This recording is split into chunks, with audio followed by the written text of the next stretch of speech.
প্রিয় ভিউয়ার্স, আসসালামু আলাইকুম। আশা করি আপনারা সবাই ভালো আছেন। আমাদের মধ্যে অনেকেই আছে যে গ্রাফিক্সের কাজ করি বা ভিডিও এডিটিংয়ের কাজ করি।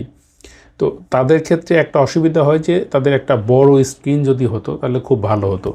তো অনেক সময় দেখা যায় যে আমাদের বাসাবাড়িতে অনেকের 2টা বা 3টা মনিটরও থাকে। তো এক্সটেন্ডেড মনিটর হিসাবে একটার পাশে আরেকটা রেখে দুটোকে যদি আমরা সিঙ্গেল মনিটর হিসাবে ইউজ করতে পারি, মানে এক্সটেন্ডেড মনিটর হিসেবে, তো তাহলে কিন্তু খুব ভালো হয়।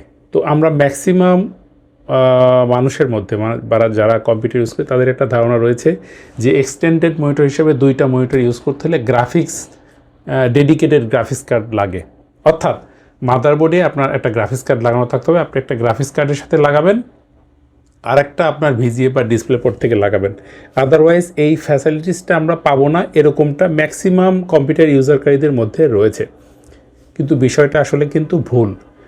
আপনি প্র্যাকটিক্যালি যদি দেখেন তাহলে দেখতে পাবেন যে একটা মাদারবোর্ডে যদি ডুয়াল পোর্ট থাকে গ্রাফিক্সের জন্য, গ্রাফিক্স আউটপুটের জন্য, যেমন মনে করেন আপনার মাদারবোর্ডে যদি ভিজিএ পোর্ট আছে এবং এইচডিএমআই পোর্টও আছে, তাহলে আপনি ভিজিএ পোর্টের সাথে একটা মনিটর এবং এইচডিএমআই পোর্টের সাথে আরেকটা মনিটর লাগাতে পারবেন। এবং লাগায়ে আপনি একটা মনিটরকে প্রিন্সিপাল মনিটর হিসেবে এবং আরেকটা মনিটরকে সাবঅর্ডিনেট মনিটর বা এক্সটেন্ডেড মনিটর হিসেবে খুব সহজেই ইউজ করতে পারবেন। তো ম্যাক্সিমাম ক্ষেত্রে যেটা হয় যে আমরা কম্পিউটার কেনার সময় কিন্তু মাদারবোর্ডের পেছনের যে ব্যাক প্যানেলের যে কানেক্টরগুলো আর কি, আইও কানেক্টরগুলো কিন্তু আমরা খেয়াল করি না। হয়তো একটা কম্পিউটার কিনে নিয়ে আসি, কিন্তু পরবর্তীতে যখন আমরা ইচ্ছা প্রকাশ করি যে এইভাবে আমরা 2টা মনিটর ইউজ করব, তখন আমাদের সম্ভব হয় না। সেই জন্য কম্পিউটার কেনার পূর্বেই আপনাকে এইরকম একটা মাদারবোর্ড চুজ করতে হবে যেই মাদারবোর্ডে ডিসপ্লে আউটপুটের জন্য 2টা পোর্ট রয়েছে, নিদেন পক্ষে মানে কমপক্ষে 2টা পোর্ট রয়েছে। তো কমনলি যেটা হয় সাধারণত একটা পোর্ট থাকে, এইচডিএমআই পোর্ট বা ভিজিএ পোর্ট বা অন্যান্য পোর্টও থাকতে পারে, ডিভিআই পোর্ট বা এরকম জাতীয় কিছু পোর্ট আছে। তো কিন্তু কিছু মাদারবোর্ড কিন্তু এখনও রয়েছে যেখানে 2টা পোর্ট সহকারেই পাওয়া যায়। তো আমি বলবো যে আপনারা যদি এই বিষয়টা খুব কম খরচের মধ্যে করতে চান, কারণ আমরা সবাই চাই যে খুব কম খরচের মধ্যে আমাদের প্রয়োজনগুলো যাতে মিট আপ হয়, তাহলে মাদারবোর্ড কেনার পূর্বেই বা কম্পিউটার তৈরি করার পূর্বেই আপনি কোন মাদারবোর্ড দিয়ে কম্পিউটার তৈরি করবেন সেই বিষয়টা আপনাকে মাথায় নিতে হবে। তো বিষয়টা আমি আপনাদেরকে এখন একটু দেখাই। দেখেন ভিউয়ার্স, এখানে কিন্তু পাশাপাশি 2টা মনিটরকে কিন্তু রাখা হয়েছে, আপনারা খেয়াল করে দেখেন। বাম পাশে এই মনিটরটা হচ্ছে 17 ইঞ্চি স্কোয়ার এবং ডান পাশের সাবঅর্ডিনেট মনিটর হিসেবে যেটাকে ইউজ করা হয়েছে সেটা কিন্তু 18.5 বা 19 ইঞ্চি সাইজের একটা মনিটর। তো এই দুটো মনিটরকে কিন্তু একটা কম্পিউটারের সঙ্গে ইউজ করা হয়েছে, বাট সেখানে কিন্তু কোনো ডেডিকেটেড গ্রাফিক্স কার্ড মানে আলাদা করে PCIe X16 স্লটে যে গ্রাফিক্স কার্ড লাগায় সেটা কিন্তু লাগানোর প্রয়োজন পড়েনি। তো আমরা যে কম্পিউটারটার সঙ্গে এটাকে ইউজ করছি সেই কম্পিউটারটার পেছন সাইডে চলে যায় এবং আমি আপনাকে এই বিষয়টা দেখাই। দেখেন, খুব ক্লোজলি নিই তাহলে আপনি বুঝতে পারবেন। এই মাদারবোর্ডটাতে 2টা পোর্ট রয়েছে, আপনারা খেয়াল করে দেখেন। এখানে এইটা কিন্তু ভিজিএর জন্য, এটা হচ্ছে এইচডিএমআই এর জন্য, আর নিচেরটা কিন্তু ভিজিএ পোর্ট, অর্থাৎ 2টা পোর্ট ছিল। এই 2টা পোর্টেই কিন্তু 2টা কেবল ইউজ করা হয়েছে।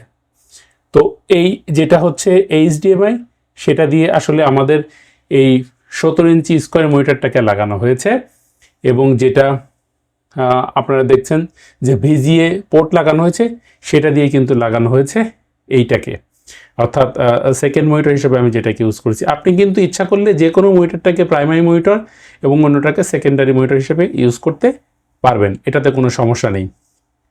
তো বিষয়টা আপনাকে দেখাই, এটা আমি উইন্ডোজ 10-এ করেছি, আপনার ইচ্ছা করলে এই বিষয়টাকে উইন্ডোজ 11-এও সেট করে নিতে পারবেন। তো বিষয়টা কোথায় রয়েছে দেখেন, আমি আপনাদেরকে একটু দেখাই।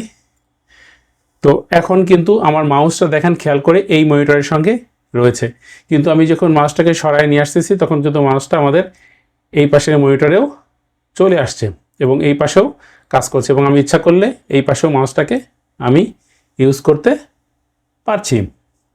তো এই সেটিংসটা আপনারা জাস্ট কিভাবে করবেন, মাউসের ডান বাটন ক্লিক করে আপনারা চলে যাবেন হচ্ছে এই যে ডিসপ্লে সেটিংসে গিয়ে এখান থেকে যখন আমি 1 নম্বরে ক্লিক করে আইডেন্টিফাই করব, তখন কোনটা 1 নাম্বার মনিটর সেটা কিন্তু আমাকে দেখিয়ে দিবে, যেমন এটা 1 নাম্বার মনিটর। এবং আমি 2 নাম্বারটাকে সিলেক্ট করে যখন আইডেন্টিফাই করব, তখন দেখেন এটা যে 2 নাম্বার মনিটর সেটা আমাকে দেখিয়ে দিচ্ছে। এখন নিচের দিকে আপনি গিয়ে এখানে গিয়ে আপনি মাল্টিপল ডিসপ্লের ক্ষেত্রে এক্সটেন্ড ডিসপ্লে এটাকে সেট করবেন, এক্সটেন্ড দিস ডিসপ্লে এটাতে ক্লিক করবেন। এবং যদি এই মনিটরটাকে আপনি মেইন ডিসপ্লে করতে চান তাহলে আপনাকে এখানে টিকমার্ক দিতে হবে। তো মেইন ডিসপ্লের ক্ষেত্রে যেটা হয় সেটা হচ্ছে যে মেইন ডিসপ্লের উপরেই কিন্তু আপনার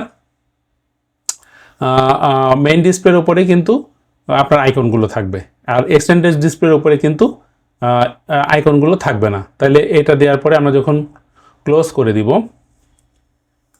এখন দেখেন ভিউয়ার্স, এটা হচ্ছে মেইন ডিসপ্লে হয়ে গিয়েছে এবং আমার এইটা হয়েছে কিন্তু এক্সটেন্ডেড ডিসপ্লে। এটা মেইন ডিসপ্লে এবং এটা এক্সটেন্ডেড ডিসপ্লে। তো এইভাবে আপনারা ইচ্ছা করলেই খুব সহজেই, খুব কম দামি একটা মাদারবোর্ডেও আপনারা ইচ্ছা করলে আপনারা যারা গ্রাফিক্সের কাজগুলো প্রফেশনালি শেখার চেষ্টা করছেন তারা ঠিক এইভাবে আপনাদের সেটিংসটা করে নিতে পারেন এবং খুব কম খরচের মধ্যে আপনার পিসিটাকে চালাতে পারবেন।